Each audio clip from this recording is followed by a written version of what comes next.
Middle class घरों में कपड़े कभी आज के साइज़ के हिसाब से नहीं खरीदे जाते।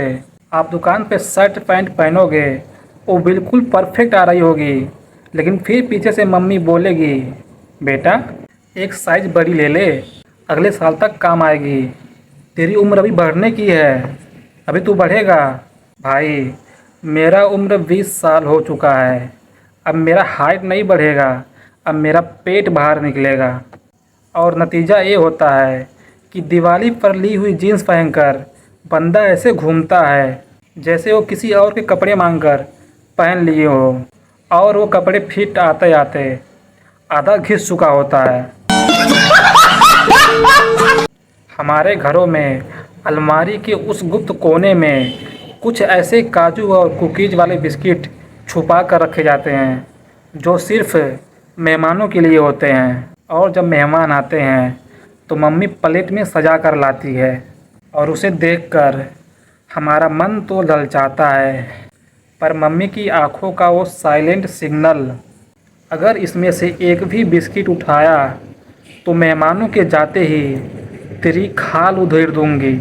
और सबसे बड़ा दुख कब होता है, जब वो मेहमान बिना बिस्किट छुए सिर्फ आधी चाय पीकर चला जाता है, और उसके बाद जैसे ही हम प्लेट पर झपटते हैं मम्मी बोलती है, रख दे वापस डब्बे में बंद करके, कल फूफा जी आने वाले हैं।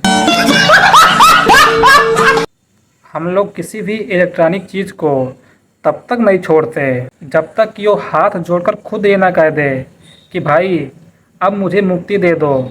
और अगर टीवी का रिमोट काम ना करे तो उसकी बैटरी बदलने की जगह हम उसे सोफे पर 5 बार ठोकते हैं। और वॉशिंग मशीन कपड़े सुखाते वक्त पूरे घर में ऐसे नाचने लगती है जैसे कि उसके अंदर भूत आ गया हो।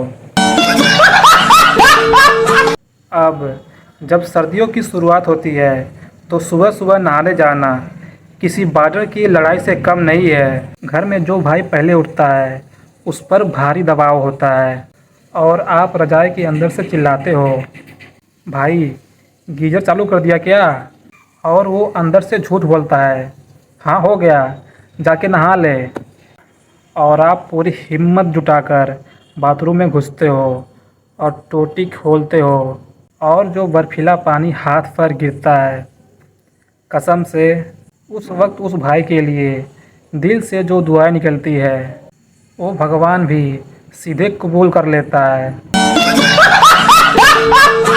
हम इंडियंस किसी भी क्रीम, लोशन या टूथपेस्ट को उसकी आखिरी बूंद तक निचोड़ते हैं, और जब टूथपेस्ट ख़त्म होने वाला होता है तो हम उसे बेलन से निचोड़ते हैं, उसे मोड़ मोड़ के निचोड़ते हैं एकदम।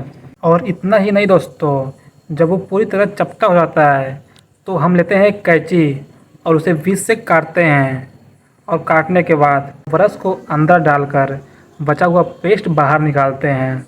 उस कटे हुए पेस्ट को ब्रश पर देखकर जो सुकून मिलता है ना, ऐसे लगता है कि हमने देश का बहुत बड़ा टैक्स बचा लिया हो।